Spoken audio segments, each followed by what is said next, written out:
Hey, what's up? It's Tati. Let's talk Dynamite. Oh, but first, rest in peace to Terry Funk, who unfortunately passed away earlier today. And shout out to AEW for paying tribute to Terry Funk. Usually, when someone passed away, even if they had nothing to do with AEW, they still acknowledge all these wrestlers that obviously inspired pretty much most of the guys and girls on their roster. So I really do appreciate that. Now let's talk about Dynamite. This was the go home show for the All In pay per view, and real talk. It wasn't horrible, but it wasn't great either, considering that this is supposed to be wrestling's big, whatever they said, largest show ever. They said it like 40 million times throughout the night, but it didn't really feel like that's what we were getting into. Now, we do start off with the Elite versus Bullet Club Gold, which was Juice Robinson and the Guns. Now, I don't know what happened during the Guns and Juice entrance, but something seemed to be off with the whole camera and the whole them spitting out water and all that stuff. It just wasn't the same. I don't know what was up with that. Now, while they're doing their entrance, the Elite is like, you know what? We don't want to wait. We're going to just go over there and beat their asses. So they start off basically with a brawl. And even Jay White is involved with this. Now, they're fighting the whole time. And by the time two guys get into the ring from each team, the ref could have called for the match to start, but the ref actually doesn't. So Juice gets in the ring, and I forget which Jackson brother he was in there with, but he takes a chair, hits him in the midsection with it, and then he was going to hit him in the back, and then the ref took the chair out of his hand, and then Juice strikes the referee, so the referee is down and out, so we don't actually get a match, we just get all these guys fighting. Now, we do have, at a point where we have for a few minutes, just Kenny Omega and Jay White in the ring, which made my heart feel great, but that didn't last long. We had FTR that came out, and then suddenly it just seemed like everybody left, but it was Kenny Omega and Jay White still in the ring. After Kenny gives Jay White a V trigger, here comes Takeshita, like literally out the blue, and now Jay White is gone, and now we have just Takeshita and Kenny Omega. They're going at it. He gives him a V-trigger, lifts him up onto his shoulder for the one wicked angel, and Takeshita just starts shaking around like a fish out of water, and he ends up getting out of that and rolling out the ring and makes his way to the back. And then Kenny Omega just leaves the ring like he has something to do a few minutes later, and it's just like, okay, this doesn't feel like something you're emotionally invested into. Matter of fact, I really do feel like with all the time that we've had going into All In, those last two people you just saw in the ring, that's what it should have been for All In, Takeshita versus Kenny Omega. They already started this story months ago when it was BCC versus the Elite. They could have been working their way with just these two guys meeting each other at the pay-per-view, and this was a missed opportunity. To be honest, I really don't care about the match that Kenny has with whoever he has it with. See, I can't even remember. That's a horrible thing. This supposed to be your biggest pay-per-view, and there's nothing for people to feel emotionally invested in. That's what happened when you announce a match 2 weeks before the pay-per-view. Next, we have an interview with MJF and Renee Paquette. Long story short, this went on for a little long. MJF is talking about how amazing it is to headline the largest pro wrestling show of all time.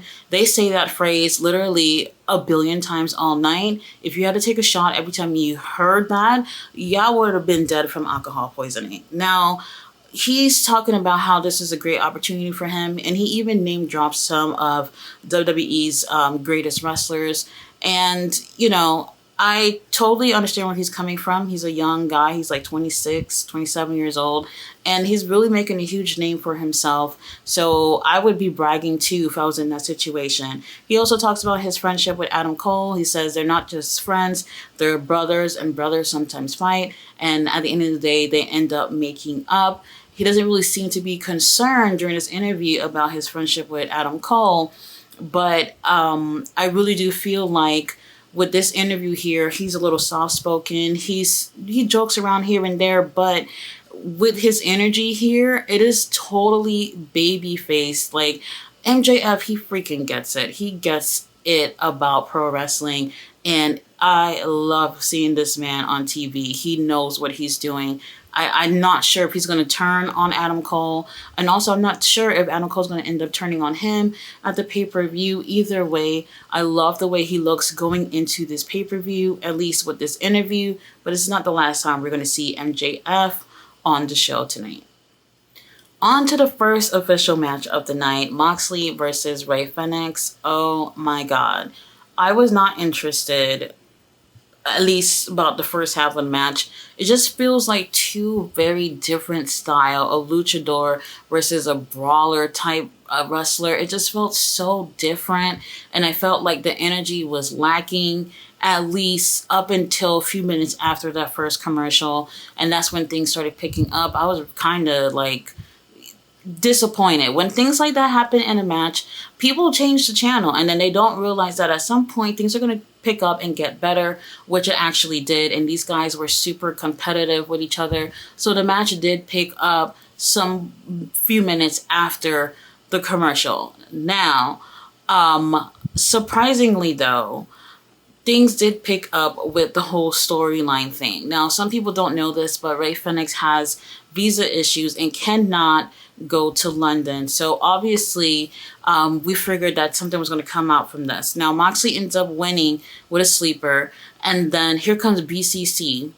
Claudio and Wheeler Yuta, they both come out with crowbars, and they're attacking Rey Fenix with it. Rey Fenix is like super baby face. Everybody loves him, so people are devastated that he's getting attacked. Now, Claudio, he does something where he takes the crowbar and like pulling his mask with it or whatever, and then Wheeler Yuta's beating him with the crowbar. It was just absolutely insane, and I think they sold it pretty well, at least for those who don't know that this was a work because he has visa issues. Now, while that's going on, here come Eddie Kingston and Penta. They come out, and out of the blue, Ortiz just run in front of them and stops them. And they actually stopped when they could have went in the ring and go help Rey. And then music hits, and it's Santana. He comes out. Now, Santana and Ortiz, they are attacking Penta and Eddie Kingston. And I'm not gonna lie, I didn't care about it. I really didn't care about it. There's just a way you're supposed to do these types of returns, and it just did not grab me.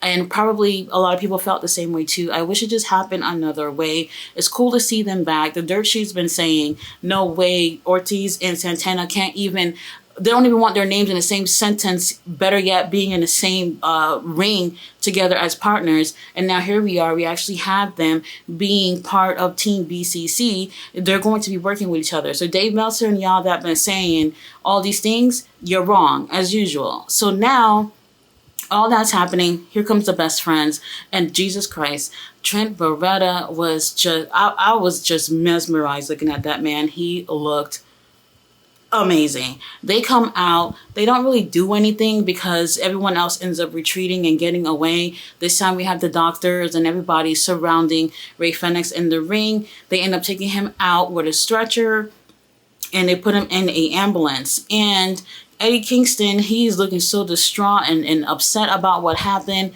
And here comes Renee Paquette with a microphone up his freaking face, like trying to find out what he thinks about what just happened. And he's yelling at her like, you see what your husband did? I'm going to deal with it at all. And honestly, I don't really care about the match itself, but Eddie Kingston, he brings so much emotion in everything that he does. It makes you feel a certain type of way. I wish a lot of other wrestlers were like that. Either way, we're going to have BCC with the whatever other team, and Rey Fenix is out that match. So yeah, I think they did a good job with covering up that whole thing.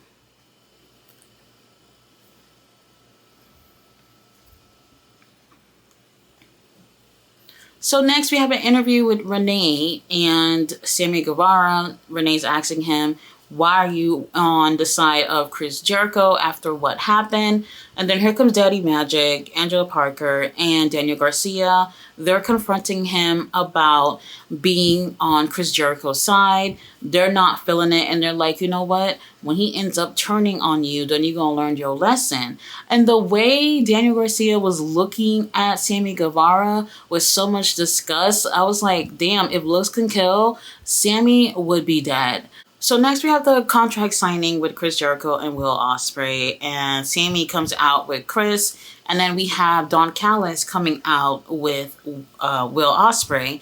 At first, Don is doing all the talking. They're booing him out the building, so I didn't really hear much of what he had to say. Then we have Will, who's on the mic, talking about how important this match, this moment is for him, not just for his career, but also for his family. This is a huge paycheck for him. This is a huge deal. He can put his stepson to school and take care of his family, blah, blah, blah. And also letting us know that in 6 months, his New Japan contract will be over and that he's better than the Elite. He's better than Chris Jericho. He's better than CM Punk. And if you're better than them, Will Ospreay, sign the AEW contract so we can see you. Show us that you're better than them. Now, I didn't mind his portion of the promo. I don't know what it is, but Chris Jericho, who comes up next with his promo, he's a pro. He's been doing this for so freaking long. He literally gets you emotionally into everything that he's saying. So you enjoy his promo more than Will Ospreay. And this is a huge thing for Chris Jericho. Chris Jericho has been doing this for so long. And this is a huge test for him, too, to go against someone like Will Ospreay, who's one of the best in the rings nowadays. He's definitely the future of professional wrestling. He has a lot to prove to show that the Chris Jericho that you've known and loved all these years, he still have it, especially against with someone who's up and coming like Will Ospreay. And he ends up bitch slapping Will Ospreay. And finally, the security guards that were there, like 10 of them maybe, were doing their jobs and actually kept two wrestlers separated from each other, not brawling in the ring. I was actually surprised. And it ends like that. Both guys end up going their separate ways. No brawls or anything. They're literally letting us wait until Sunday to see how these two guys do together. Chris Jericho really brought something to this whole promo. I'm actually kinda into what's gonna happen on Sunday. I hope it's great. Next, we have Renee interviewing Adam Cole, and I found it really interesting that during her interview with MJF comes off so much as a babyface, showing some of the best moments between Adam Cole and MJF.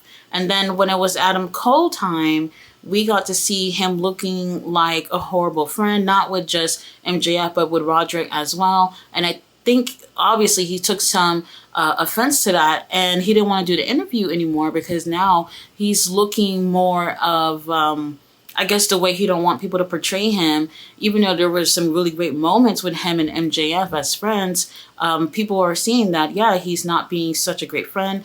And when they do stuff like this, it makes it even more hard to tell, like, who's going to turn on who, or if it's even going to happen at the pay-per-view. So it's really going to be interesting to see how they're going to be as a tag team, and also how they're going to do at the main event. I really feel like there's just no way Adam Cole's going to end up getting that title.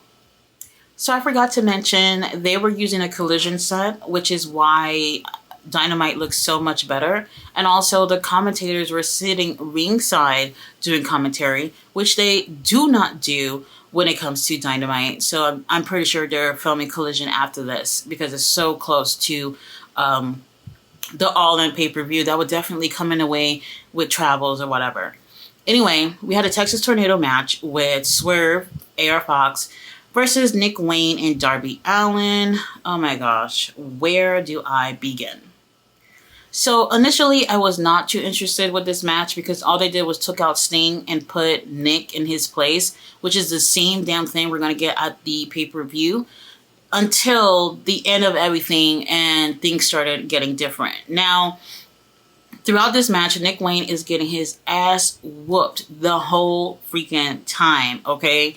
And his mom is sitting in the front row, so she has front row seats to his ass whooping. And you know what? Swerve and AR Fox ain't got no problem getting all up in her face, showing that they're beating her baby's ass. Now, are we surprised to hear that Darby Allin team takes the win? No, we're not. Now, we do have Nick Wayne, who actually goes for the pin, who pins AR Fox, and they end up taking the win. And they end up leaving the ring. They don't want any more smoke with these two guys. Now, AR Fox, Swerve are in the ring.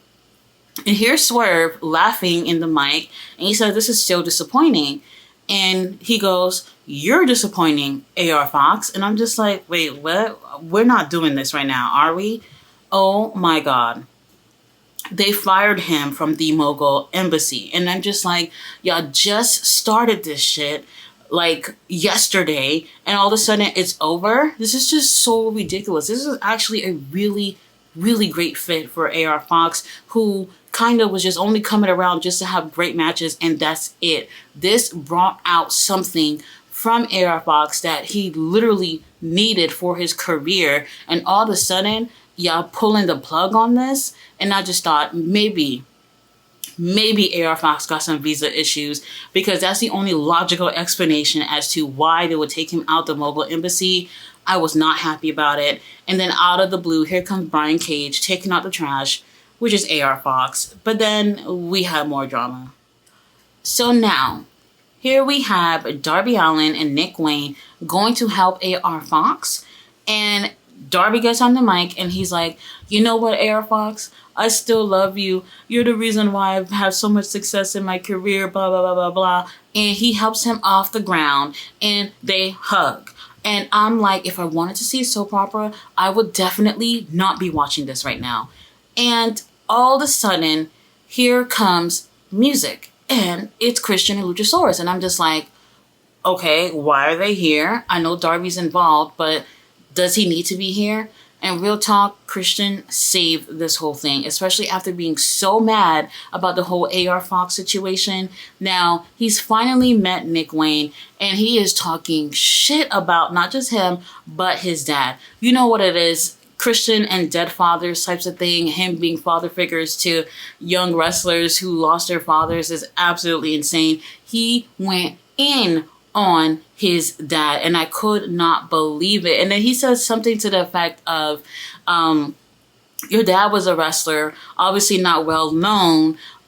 So since, you know, he didn't have a lot of success or whatever, you don't have big shoes to fill. And I'm just like, wow, that is intense. And that boy is standing in the ring just looking like he's getting picked on in elementary school. And I'm loving it. If it wasn't for Christian, this whole thing would have just been a snooze fest. He made this whole thing interesting. So thank God Christian was there. I cannot believe they took AR Fox out of this situation. And I do believe it's going to be Brian Cage that's going to replace AR Fox in that match. But I'm not 100% sure.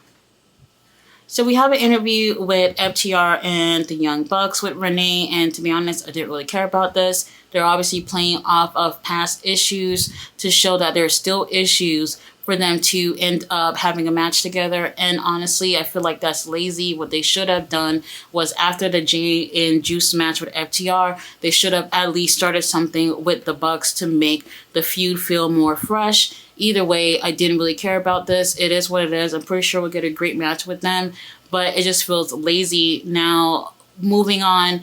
Oh, before that, the titles, the AEW tag titles have Jay Briscoe nameplate on it, and that made me feel so teary-eyed.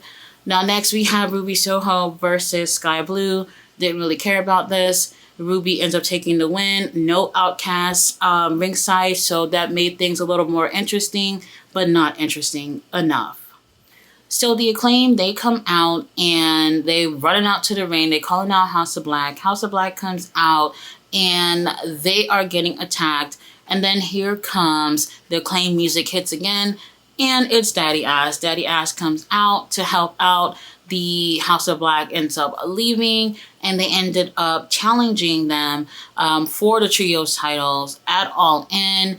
We're going to have the Acclaim and Daddy Ass, well, Badass Billy Gunn, as he said tonight, versus House of Black. And honestly, I'm bored. I don't want to see it again.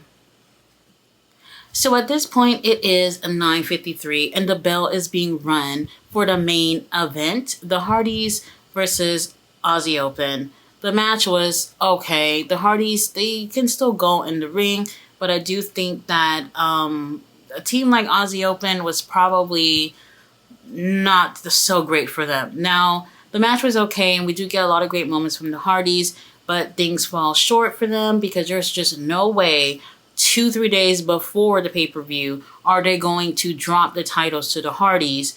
That just doesn't make any sense. Now, after the match, we do have Aussie Open on the mic, and they are specifically letting MJF and Adam Cole know that there will be no kangaroo kicks, no double clothesline, and that they will be retaining the titles at All In. So then here comes MJF.